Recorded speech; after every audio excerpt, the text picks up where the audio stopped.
నమస్తే. నమస్తే. ఎన్నికలు సమీపిస్తున్నది. అయితే ఆంధ్రప్రదేశ్ రాష్ట్రంలో రాజకీయాలు రోజుగా కొత్త మలుపు తిరుగుతూ ఉన్నాయి.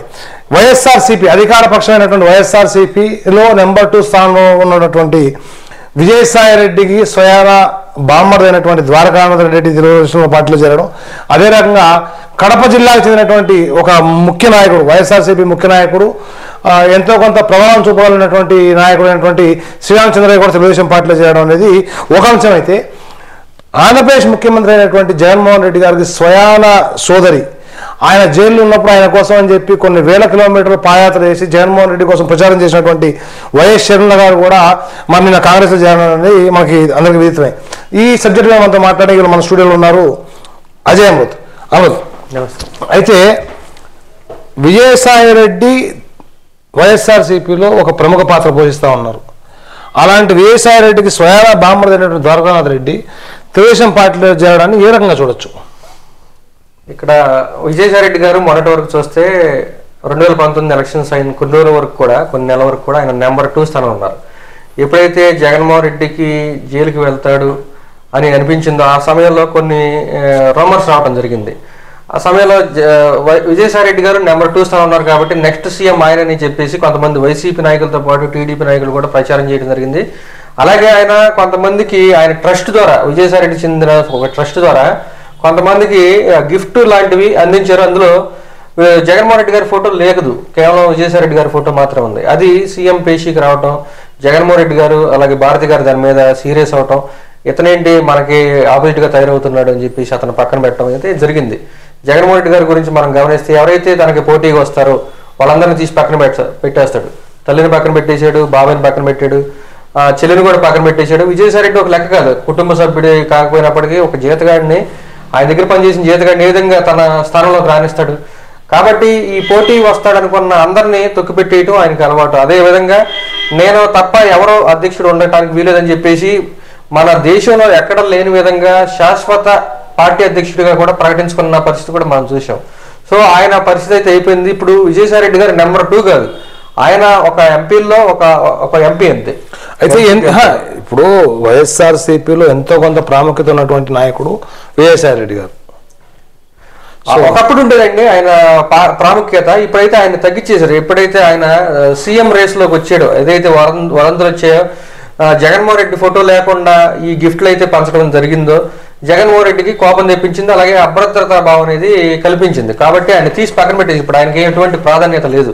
మళ్ళీ ఎన్నికలు వస్తున్నాయి కాబట్టి ఆయనకు ఉన్న అనుభవాన్ని వాడుకుందామని చెప్పేసి మళ్ళీ పిలవడం జరిగింది. కానీ మళ్ళీ ఎన్నికలైన తర్వాత ఆయన పక్కన పెట్టేయడం జరిగింది. ఇవన్నీ గమనించారు కాబట్టి విజయసాయి రెడ్డి పరిస్థితి వాడు స్వయం ఆయన బామర్ది తెలుసు. ఆయన బామర్ది స్వయంగా చెప్తున్నాడు, నేను పార్టీలో చేరి అంటే కాంగ్రెస్ పార్టీలో చేరి తర్వాత వైఎస్ పార్టీలో కొనసాగాను. 20 ఏళ్లుగా జగన్మోహన్ రెడ్డి గారికి సంబంధించిన పార్టీతో కానీ అలాగే తన తండ్రితో కానీ కొనసాగాను. ఆ పార్టీ ఏర్పడిన 10 సంవత్సరాల తర్వాత కూడా జగన్మోహన్ రెడ్డి గారిని కలవటం కాలేదు. ఈ 5 సంవత్సరాల్లో నేను ఒకసారి కూడా సీఎం పేషీలోకి అడుగుపెట్టే పరిస్థితి రాలేదు. అక్కడ క్వార్టరీ ఉంటుంది, అక్కడ డబ్బులు మోసే మూటలు మోసే ఒక ఏజెంట్స్ ఉంటారు, వాళ్ళకి మాత్రమే ప్రాధాన్యత ఉంటుంది, వాళ్ళు మాత్రమే క్వార్టరీలో రాణిస్తారు. నేను మాత్రం రాలేకపోయాను. సో అటువంటి క్వార్టర్లోకి నేను సమస్యలు చెప్పుకోలేకపోయాను, ప్రజల సమస్యలు ఎటువంటివి తీర్చలేకపోయాను. కాబట్టి నేను ఆ పార్టీ ప్రధానికున్నాయి బయటకు వచ్చేసానని చెప్పేసి ఆయన నిన్న ప్రెస్ మీట్లో చెప్పడం జరిగింది. సో అక్కడ చూస్తే ఆ క్వార్టరీల వ్యక్తులు ఎవరైతే ఉంటారో సజ్జల రామకృష్ణారెడ్డి గారు కానీ అలాగే సుబ్బారెడ్డి ఇట్లాంటి కొంతమంది వ్యక్తులు, పెద్దిరెడ్డి రామచంద్రారెడ్డి, వీళ్ళకి మాత్రం ఇందులో ప్రాధాన్యత ఉంటుంది. అలాగే డబ్బులు ఎవరైతే తీసుకొస్తారో కొన్ని కమిషన్ ఏజెంట్స్ ఉంటారు, లిక్కర్ సంబంధించిన డబ్బులు, గనులకు సంబంధించిన డబ్బులు, ఇసుక సంబంధించిన డబ్బులు, ఇట్లాగా కాంట్రాక్ట్ సంబంధించిన డబ్బులు, ఇవి పోగేసుకురావడానికి మాత్రమే వాళ్ళకి అందులో ఎంట్రీ ఉంటుంది. ఈ మధ్య తలుపులు తెరవడం జరిగింది. ఎప్పుడు అంటే ఎలక్షన్స్ వస్తున్నాయి కాబట్టి మళ్ళీ ఎమ్మెల్యేలను బొద్దుగించడం కోసం, సీట్ రాదని చెప్పడం కోసం, వాళ్ళు పార్టీలో మారి వేరే పార్టీలో చేరితే ఆ పార్టీ వైసీపీ పార్టీ డ్యామేజ్ అవుతుంది కాబట్టి వాళ్ళని బొజ్జగించడం కోసం, మీకు ఈసారి సీట్ అవ్వట్లేదు కానీ మీరు ప్రాధాన్యత ఇస్తామని చెప్పేసి వాళ్ళని బొజ్జగించడం కోసం మళ్ళీ అందరినీ ఈ సీఎం పేషీకి, సీఎం ఆఫీస్కి పిలిపించడం జరుగుతుంది. సో మొత్తానికి అయితే నేను చెప్పేది ఏంటంటే విజయసాయి రెడ్డికి అయితే ఎటువంటి ప్రాధాన్యత ప్రస్తుతం లేదు.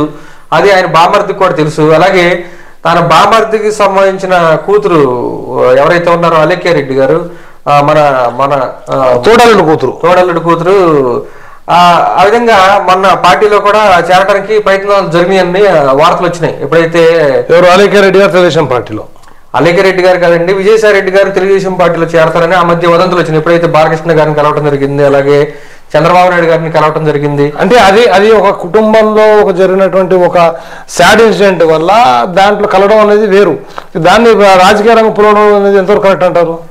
అక్కడ ఏమైందంటే ఆయనకి ప్రాధాన్యత అయితే పూర్తిగా తగ్గించడం జరిగింది కాబట్టి ఆయన అసంతృప్తిగా ఉన్న విషయం అందరికీ తెలిసిపోయింది. ఈ సమయంలో చంద్రబాబు నాయుడు గారిని కలవటం, అలాగే లోకేష్ గారిని బాలకృష్ణ గారిని కలవటం, లోకేష్ గారిని కాదు బాలకృష్ణ గారిని కలవటం, ఆప్యాయంగా కలవటం అనేది అప్పుడు ఏమైతే వదంతులు అయితే రావడం జరిగింది. అది నిజం కాకపోవచ్చు కానీ వదంతులు అయితే వచ్చాయి. సో ఇప్పుడు ఆ కుటుంబ నేపథ్యం ఏదైతే ఉందో వారికి బంధుత్వం ఉంది కాబట్టి విజయసాయి రెడ్డి గారికి అలాగే నందమూరి కుటుంబానికి బంధుత్వం ఏర్పడింది కాబట్టి ఆ విధంగా ఆయన ఈ పార్టీలో చేరటం జరిగింది. గతంలో 1995 నుంచి 1999 వరకు ఆయన ఎమ్మెల్యేగా కూడా పనిచేయటం జరిగింది రెడ్డి గారు. సో కాబట్టి ఆ పరిచయాలు ఉన్నాయి, ఆ తెలుగుదేశం పార్టీలో పనిచేసిన అనుభవం ఉంది కాబట్టి సో నా పార్టీ ఇదే అని చెప్పేసి నా గమ్యస్థానం ఇదే అని చెప్పేసి ఆయన పార్టీలో చేరటం జరిగింది. అలాగే సి రామచంద్రయ్య గారిని కూడా తీసుకోవాలి, ఆయన ప్రజారాజ్యం పార్టీలో చేరటం జరిగింది. ఆ తర్వాత కాంగ్రెస్ పార్టీ నుంచి మళ్ళీ వైఎస్ఆర్ కాంగ్రెస్ పార్టీలో చేరారు. ఈ మధ్య వైఎస్ఆర్ కాంగ్రెస్ పార్టీ అధికారంలో వస్తుందన్న సమయంలో ఆయన పార్టీలో చేరడం జరిగింది. ఆయనకి అలాగే ఎమ్మెల్సీ పదవి కూడా ఇవ్వడం జరిగింది. సో పదవి అయితే ఇచ్చారు కానీ ఆయనకి ఏమాత్రం ప్రాధాన్యత లేదు, ఆయన సలహాలు తీసుకునేది లేదు, ఆయన అనుభవాలు వాడుకునేది లేదు, కనీసం ఆయనకి సీఎంఓలోకి ఎంట్రన్స్ ఇచ్చే అవకాశం కూడా లేదు. పార్టీ పరిస్థితి ఇది, అలాగే ప్రభుత్వ పరిస్థితి ఇది, ఇలా చేస్తే ప్రభుత్వానికి చెడ్డ పేరు వస్తుంది, ప్రభుత్వం అనేది ఇబ్బందులు కూరుకుపోద్ది, రాష్ట్రం ఆర్థిక పరిస్థితుల్లో ఇబ్బందులు కూరుకుపోద్ది, ఇలా చేయకూడదని చెప్పేసి చెప్పడానికి కూడా ఆయనకి అవకాశం లేకుండా చేశారు. కాబట్టి అటువంటిప్పుడు మనకెందుకు ఇటువంటి పార్టీ రాష్ట్రాన్ని నాశనం చేసేస్తాడు, కొంతమంది చేతుల్లోనే రాష్ట్రం ఉంది, దోచుకుంటున్నారు విపరీతంగా అని చెప్పేసి ఆయన కూడా అసంతృప్తి వ్యక్తం చేస్తూ రాష్ట్రం 12 లక్షల కోట్ల అప్పుల్లో కూరుకుపోయింది, ఇది బాగుపడాలంటే బాగు చేయడం కూడా కాదు కనీసం ఆదుకునే పరిస్థితి ఎవరికి ఉందంటే కేవలం ఏకైక వ్యక్తి ఆయనే చంద్రబాబు నాయుడు గారు అని చెప్పేసి ఆయన గుర్తించి ఆయన రావటం జరిగింది, ఈ తెలుగుదేశం పార్టీలో చేరారు. సో ఇదే విధంగా ఎంతమంది భవిష్యత్తులో ఎంతమంది నాయకులు వచ్చే అవకాశం కూడా ఉంది.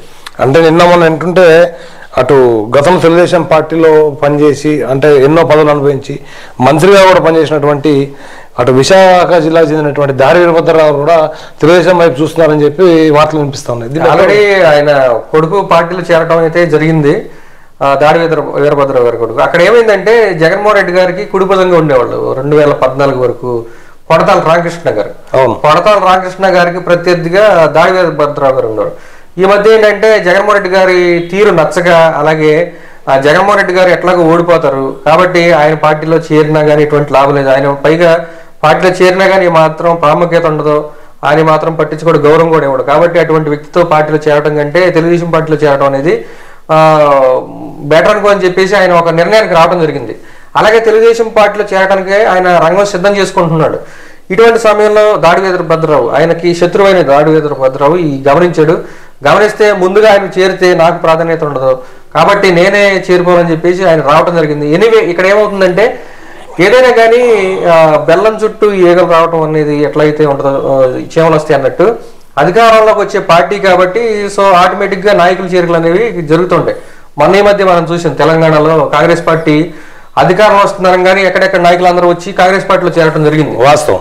అదేవిధంగా ఇప్పుడు తెలుగుదేశం పార్టీ అధికారం వస్తున్న విషయం అందరికీ అర్థమైంది కాబట్టి ఎక్కడెక్కడ నాయకులు వచ్చేసి అలాగే వీళ్ళు భద్రశత్రువులు అనుకోవచ్చు, ఈ దాడి వీరభద్రరావు కానీ లేకపోతే కొనతాల రామకృష్ణ గారు, వీరి ఆప్షన్ కూడా తెలుగుదేశం పార్టీ గానే ఉంది అంటే మనం అర్థం చేసుకోవచ్చు తెలుగుదేశం పార్టీ ప్రజల్లో ఎంత దూసుకుపోతుందో, ఆదరాభిమానాలతో నెక్స్ట్ పార్టీ అధికారంలోకి వస్తుందని చెప్పేసి ప్రజల్లో కూడా బలమైన నమ్మకం ఏర్పడింది. కాబట్టి సో గెలిచే పార్టీలోనే ఉంటే మనం ప్రజలకు ఏమైనా చేయగలుగుతాం, అలాగే మనం కూడా మంచి పేరు తెచ్చుకోగలుగుతాం ఉద్దేశంతో చాలా మంది తెలుగుదేశం పార్టీ వైపు చూస్తారు. ఇవి మరిన్ని ఎంతకు మంది ముందు వచ్చే అవకాశం ఉంటుంది. అయితే ఇదొక ఎత్తు అయితే జగన్ అంటే ఆంధ్రప్రదేశ్ రాష్ట్ర ముఖ్యమంత్రి అయినటువంటి వైఎస్ఆర్సీపీ అధినేత జగన్మోహన్ రెడ్డి గారి కొరకు ఆయన జైల్లో ఉన్నప్పుడు కొన్ని వేల కిలోమీటర్లు పాదయాత్ర చేయడమే కాకుండా 2019 ఎలక్షన్స్లో ప్రచార బాధ్యతలు తన భుజస్కరాన్ని ఎత్తుకుని వైఎస్ఆర్సీపీ తరఫున ప్రచారం చేసి తర్వాత సరే ఆయనతో విభేదించి బయటకు వచ్చినటువంటి శర్మిల గారు కూడా నిన్న కాంగ్రెస్ పార్టీలో జాయిన్ జరిగింది.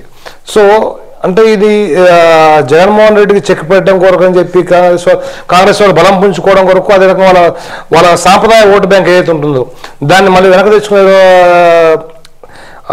ప్లాన్లో భాగంగా షర్మిలను పార్టీలో చేసుకున్నారంటారు మీరు? ఖచ్చితంగా. ఎందుకంటే ఇప్పుడు కాంగ్రెస్ పార్టీకి ఉన్న ఓటింగ్ అంతా జగన్మోహన్ రెడ్డి గారు లాక్కుపోయారు. తన తండ్రిని బూచిగా చూపించి, నా తండ్రి వైఎస్ఆర్ కాంగ్రెస్ పార్టీ చెందినవాడు, కాంగ్రెస్ పార్టీకి ఎటువంటి సంబంధం అని చెప్పేసి గతంలో ఢిల్లీ కోట్లకి లేకపోతే పులివెందులకి అని చెప్పేసి, కడపకి అని చెప్పేసి పోటీ అని చెప్పేసి ఎన్నికల్లో గెలవడం జరిగింది. ప్రజలు కూడా ఆయనకే మద్దతు ఇచ్చారు, ఓట్లేసి గెలిపించారు. ఎందుకంటే అప్పట్లో తండ్రి చనిపోయిన సెంటిమెంట్లో ఉన్నారు కాబట్టి ప్రజలందరూ ఆయనకి మద్దతు ఇచ్చారు. అలాగే 2014లో కూడా కొన్ని సీట్లు గెలిపించారు. 19లో రాజశేఖర రెడ్డి గారు కొడుకు కాబట్టి మాట తప్పని మడమ తిప్ప అంటున్నాడు కాబట్టి ఒక అవకాశం ఉందని చెప్పేసి ఎంతమంది గెలిపించడం జరిగింది. ఇప్పుడైతే ఆయనకి ఒకసారి గెలిపించిన తర్వాత ఆయన పరిపాలన ఏంటో చూశారు. గతంలో ఏంటంటే ఆయన మీద 32 సిబిఐ కేసులు, ఈడీ కేసులు ఉన్నా కానీ, ఆయన అవినీతి కేసుల్లో 16 నెలల జైల్లో ఉన్నా కానీ ప్రజలు నమ్మలేదు. ఎందుకంటే సోనియా గాంధీ అక్రమంగా జైల్లో పెట్టింది, అవినీతి చేయకుండానే జైల్లో పెట్టిందని చెప్పేసి కొంతమంది నమ్మారు. ఇప్పుడు ప్రజలు కళ్ళారా చూస్తున్నారు. ఎందుకంటే ఇసుక మీద, మద్యం మీద, గనుల మీద ఏ విధంగా దోచుకుంటున్నారో ప్రజలు కళ్ళ ముందే దోపిడీ జరగటం గమనిస్తారు. అలాగే చీప్ లిక్కర్, మరి పేరు లేని బ్రాండ్స్ కూడా అమ్ముతూ, కేవలం బ్రాండ్స్ పేరు కూడా కాదు, వెళ్తే మనం వైన్ షాప్కి వెళ్తే 255 ఇవ్వండి, 300 ఇవ్వండి అనే పరిస్థితి. అటువంటి ఆయనకు సంబంధించిన బ్రాండ్లు అమ్ముకుంటూ విపరీతంగా వేల కోట్లు దోచుకుంటున్న పరిస్థితి ప్రజలు క్లియర్గా అర్థమైపోతుంది. కొన్ని ఏంటంటే స్కాములు ప్రజలు తెలియటం చాలా కష్టం. ప్రభుత్వంలో జరిగే స్కాముల గురించి తెలుసుకోవడం కష్టం. కానీ జగన్మోహన్ రెడ్డి చేసే స్కాములన్నీ పబ్లిక్గా జరుగుతున్నాయి, ఇసుక మీద కానీ, మద్యం మీద కానీ. సో జగన్మోహన్ రెడ్డి పరిపాలన చూసిన తర్వాత ఆయన అవినీతి పరుడు అని చెప్పేసి ఫిక్స్ అయిపోయింది. ఇంకోటి ఏంటంటే ఒక ఛాన్స్ ఇద్దామని చెప్పేసి అనుకున్నారు కాబట్టి ఛాన్స్ ఇచ్చారు. ఇతనికి పరిపాలన చేతగాదని చెప్పి కూడా అర్థమైపోయింది. కాబట్టి వీళ్ళంతా మళ్ళీ ఎవరైతే కాంగ్రెస్ పార్టీ సానుభూతి పరులు ఉంటారో వీళ్ళంతా మళ్ళీ కాంగ్రెస్ పార్టీ వైపు వెళ్ళడానికి సిద్ధంగా ఉన్నారు. కానీ వారికి సరైన నాయకత్వం లేదు. కాంగ్రెస్ పార్టీకి సరైన నాయకత్వం ఎప్పుడైతే వస్తే అప్పుడు జగన్మోహన్ రెడ్డి వైపు ఉన్న వాళ్ళంతా తిరిగి కాంగ్రెస్ పార్టీలో చేరడానికి సిద్ధంగా ఉన్నారు. ఇప్పుడు వారికి షర్మిల అనేది ఒక పెద్ద చుక్కాయిలాగా కనిపిస్తున్నారు. కాబట్టి వీళ్ళందరికీ ఆప్షన్ అనేది కాంగ్రెస్ పార్టీ, షర్మిల అనేది ఖచ్చితంగా అవుతారు.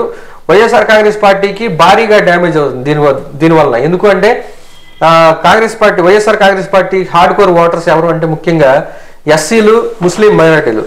ఎస్సీలు అంటే క్రిస్టియన్స్, ముస్లిం మైనారిటీలు అంటే ముస్లిమ్స్. సో ఈ రెండు వర్గాలకి ఎస్సీలు అంటే క్రిస్టియన్సే కాదు కానీ చాలా మంది ఉన్నారు ఇప్పుడు. అంటే చాలా సామాజిక వర్గాలకు చెందిన, అంటే చాలా ఇప్పుడు హిందువుల్లో కూడా చాలా మంది ఎస్సీలు ఉన్నారు. సో ఎస్సీలు అంటే పూర్తి ఒక్క క్రిస్టియానిటీకి ఎందుకు మీరు ఇది చేస్తున్నారు దాన్ని? ఎస్సీల్లో చాలా వరకు ఏంటంటే బ్రిటిష్ కాలంలోనే చాలా మంది ఎస్సీలు క్రిస్టియన్స్ గా మారిపోవడం జరిగింది, క్రిస్టియన్ మతం తీసుకోవడం జరిగింది.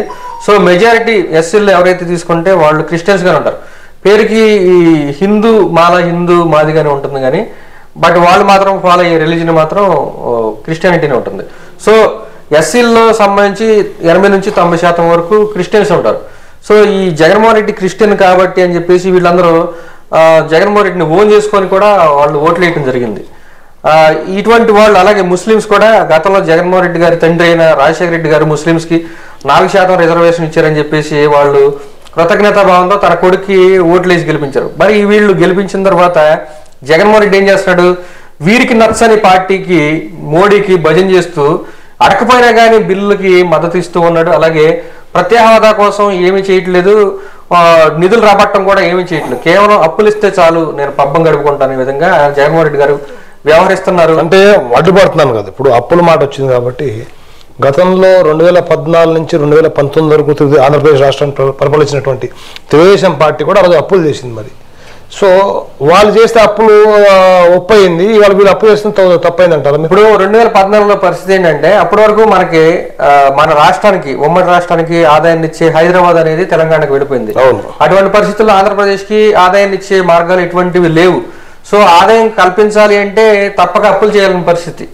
అంటే ఎందుకంటే కొంత టైం పడుతుంది, ఇండస్ట్రీస్ తీసుకురావాలన్నా కానీ ఏదన్నా సెట్ చేయాలన్నా కానీ వచ్చి మనం స్థాపించినవి డబ్బులు ఇచ్చే విధంగా, పన్నులు కట్టే విధంగా రూపొందాలన్నా కానీ కొంత టైం పడుతుంది. ఆ సమయంలో చంద్రబాబు నాయుడు గారు అప్పులు చేయాల్సిన పరిస్థితి ఏర్పడింది. అలాగే రాజధాని నిర్మించుకోవాలి. ముఖ్యంగా రాజధానిలో 33 నుంచి 36,000 ఎకరాలు సేకరించడం జరిగింది. సో ఇటువంటి వారికి కౌలు ఇవ్వాలి. మరి ఇటువంటివి ఎన్నో ఖర్చులు చాలా అయితే ఉన్నాయి. ఉద్యోగులకు జీతాలు ఇవ్వాలి, అట్లాగే అక్కడ నుంచి హైదరాబాద్లో ఉన్న ఉద్యోగుల్ని మనకి రప్పించాలి ఇక్కడికి పరిపాలన సౌలభ్యం కోసం. ఇటువంటివన్నీ ఖర్చుతో కూడుకున్న పనులే. కాబట్టి ఆయన చంద్రబాబు గారు చేసిన అప్పులు కానీ ఏదైనా కానీ అభివృద్ధి కోసం అయితే ఉపయోగించడం జరిగింది. మనం చూస్తే 72% పోలవరం పూర్తయింది ఆ సమయంలో. ఇప్పుడు మనం అమరావతిలో చూస్తే చాలా వరకు బిల్డింగ్స్ నిర్మాణం పూర్తయింది ప్రభుత్వానికి సంబంధించినవి. తాత్కాలికంగా కానీ ఈ సచివాలయం కానీ అసెంబ్లీ కానీ అలాగే హైకోర్టు నిర్మాణాలు చేపట్టారు. ఇటువంటి ఎన్నో నిర్మాణాలు చేపట్టారు. రోడ్లు కూడా విశాలంగా చేశారు. సో ఒక ఇన్ఫ్రాస్ట్రక్చర్ అయితే క్రియేట్ అయింది. సో చంద్రబాబు గారు చేసిన అప్పులు మనకి అభివృద్ధి రూపాలు కనిపిస్తున్నాయి. గ్రామాల్లో కూడా ప్రతి వీధిలో సిమెంట్ రోడ్లు కనిపిస్తున్నాయి. ప్రతి వీధిలో వీధి దీపాలు LED లైట్స్ కనిపిస్తున్నాయి. అలాగే ఎన్నో ఇండస్ట్రీస్ తీసుకొచ్చారు. కియా లాంటి పరిశ్రమలు తీసుకురావడం కానీ, అలాగే అక్కడ చిత్తూరులో హీరో కానీ, ఇసుజు కానీ, లేకపోతే పెప్సీ, జియోమీ లాంటి ఎన్నో మొబైల్ కంపెనీస్, TCL ఇలాంటి ఎన్నో కంపెనీస్ తీసుకొచ్చారు. చూస్తే ఆయన చేసిన ఖర్చు అనేది, చేసిన అప్పులు ఎక్కడ ఖర్చు పెట్టారో మనకు కనిపిస్తుంది. కానీ జగన్మోహన్ రెడ్డి గారు దాదాపు 10 లక్షల కోట్ల అప్పులకి దాటించారు. మరి ఆ డబ్బులు ఎక్కడ ఖర్చు పెట్టారు చెప్పండి. 72% పోలవరం పూర్తి చేసి జగన్మోహన్ రెడ్డి గారు ఎక్కడ దేన్ని ముందుకెళ్ళింది? అది గైడ్ బండ కుంగిపోయింది. ఆ తర్వాత అదంతా కొట్టుకుపోయింది. ఆ తర్వాత ఎప్పుడు పూర్తి చేస్తాం అనేది కూడా చెప్పలేకపోతున్నారు. అంటే గతంలో తెలుగుదేశం పోలవరం విషయానికి వచ్చేసరికి తెలుగుదేశం పార్టీ ప్రభుత్వ హయాంలో చేసినటువంటి కొన్ని అనాలోచిత చర్యల వల్ల కొట్టుకుపోయాయని చెప్పి ఇవాళ జగన్మోహన్ రెడ్డి గారు కానీ లేదా వాళ్ళ మంత్రి సహచరులు కానీ అనడం జరుగుతుంది.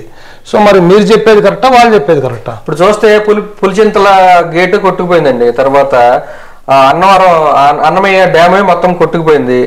ఆ తర్వాత ఇలాంటివి జరిగినాయి. చాలా డ్యామ్స్ అయితే డ్యామేజ్ జరిగింది. మరి వీటన్నిటికీ కూడా చంద్రబాబు నాయుడు గారి కారణమా? ఇక్కడ ఏమైందంటే చంద్రబాబు నాయుడు గారు ఒక సిస్టమేటిక్గా కేంద్రం డైరెక్షన్లో ఆయన నిర్మించుకుంటూ వెళ్ళారు. అందులో భాగంగానే ఆయన నిర్మించిన తర్వాత జగన్మోహన్ రెడ్డి గారు వచ్చారు. వచ్చిన తర్వాత ఆయన ఏం చేశారు? హడావుడిగా కాంట్రాక్టర్ మార్చేయడం జరిగింది, ఇంజనీర్లు మార్చేయడం జరిగింది, ఎక్కడెక్కడ మొత్తం కొత్త సెటప్ చేయడం జరిగింది. సో ఈ గ్యాప్లో ఏమైందంటే కుదురుకోవటానికి వీళ్ళంతా వచ్చిన కొత్త కాంట్రాక్టర్ కానీ కొత్త ఇంజనీర్స్ కానీ వీళ్ళందరూ ప్రాజెక్ట్ గురించి అర్థం చేసుకొని అక్కడ నిర్మాణాలు చేపట్టడం కోసం దాదాపు సంవత్సరం అయితే టైం పట్టింది. ఈ సంవత్సర కాలంలో ఏమైంది?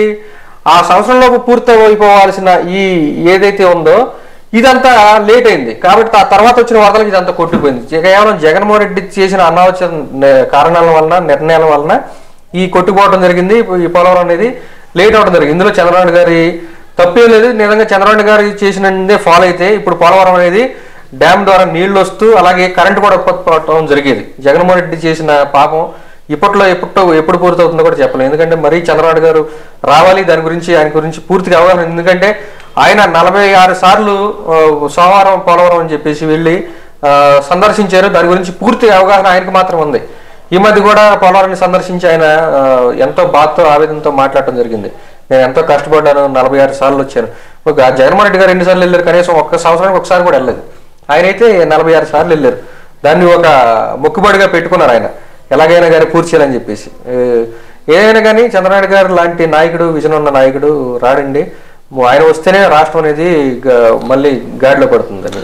సరే, అయితే ఇవన్నీ ఒక ఎత్తు అయితే all of a sudden Andhra Pradesh రాష్ట్ర ముఖ్యమంత్రి అయినటువంటి జగన్మోహన్ రెడ్డి గారు ఇవాళ ప్రత్యేక విమానంలో పనిగట్టిన హైదరాబాద్ వచ్చి గతంలో తెలంగాణకి 2 సార్లు ముఖ్యమంత్రిగా పనిచేసి వాళ్ళ ప్రతిపక్షంలో ఉన్నటువంటి కలవటకుండా చంద్రశేఖరరావు గారిని కలవడానికి హైదరాబాద్ వచ్చారు ఇవాళ.